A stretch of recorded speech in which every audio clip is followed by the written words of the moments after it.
We have already seen difference between shape properties and layer properties. Both have their own uses, but sometimes it becomes essential to use specific properties for a very particular type of animation. So in this chapter, we are going to have a look on such an example. So let's create a rounded rectangle, no matter what will be the size of it. Now take selection tool and expand its shape properties. I want it to have perfect roundness on the corners, something like this. Now let's collapse shape properties and expand layer transform properties. And here I want to scale it on x-axis. So just unlink constraint proportion. Now if we scale it on x-axis, you can see its corner roundness are getting distorted. And also it will be scaled in respect of this anchor point, as we have seen before. So in order to maintain it while animating, we cannot use layer transformation. In this case, we have to use shape properties. So let me undo it, collapse layer properties and expand shape transformation properties.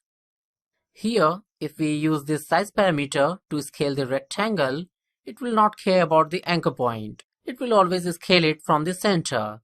As we have selected roundness parameter, you can see it's showing new type of bounding box here.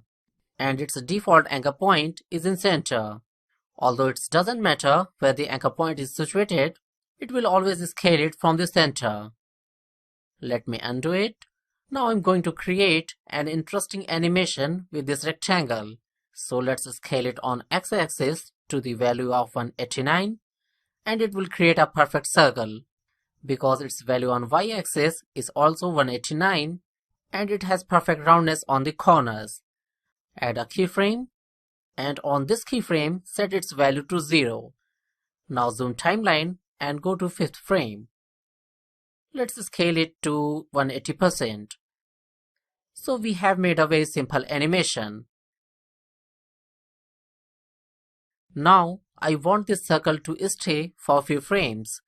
So move next 5 frames and set same keyframe here. Now it will be scaled till 5th frame and then it will remain same for next 5 frame.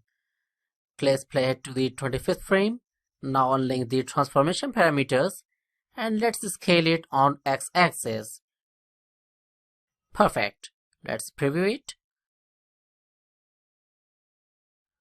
Nice. A very simple animation. Well, it's not looking so interesting at this time because we have not used keyframe interpolation till now.